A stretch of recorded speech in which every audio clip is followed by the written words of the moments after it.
राजू एक छोटा और प्यारा लड़का था जो अपने दादा दादी के साथ खेत में रहता था।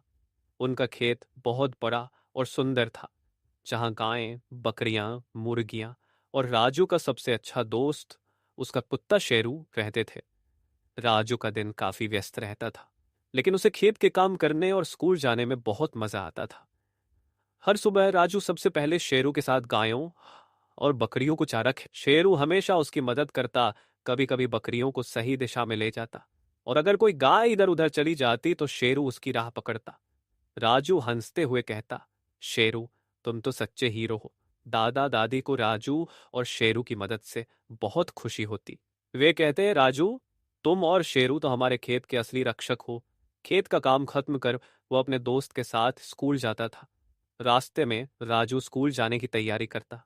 एक दिन शेरू ने मुर्गियों को एक चोर लोमड़ी से बचाया, या कैसे वह गायों को चुपचाप लाइन में लेकर आता था। स्कूल में भी राजू मन लगाकर पढ़ाई करता था, क्योंकि उसे पता था कि दादा दादी को उस पर गर्व होता है। एक दिन राजू ने अपनी सबसे अच्छे दोस्त लिली को खेत पर आने का निमंत्रण दिया। लिली शहर में रहती थी और उसने कभी खेत नहीं देखा था। तुम्हें हमारे खेत में बहुत मजा आएगा लिली, मैं तुम्हें शेरू से भी मिलवाऊंगा, राजू ने बड़े उत्साह से कहा। अगले दिन लिली खेत पर आई। वह जैसे ही खेत में पहुंची, उसकी आंखें चमक उठी। खेत की ताजी हवा, हरे भरे पेड़ और जानवरों की आवाजें उसके लिए एक नया अनुभव था। राजू ने उसे गायों और बकरियों से मिलवाया, और फिर शेरू दौड़ते हुए आया। शेरू ने खुशी से पूंछ हिलाई और लिली के चारों ओर घूमने लगा। लिली हंसते हुए बोली, शेरू कितना प्यारा है।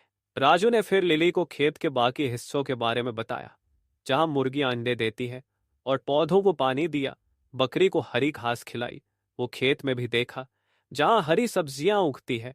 राजू में कहा, हाँ दादा, ताजी सब्जियां उगाते हैं।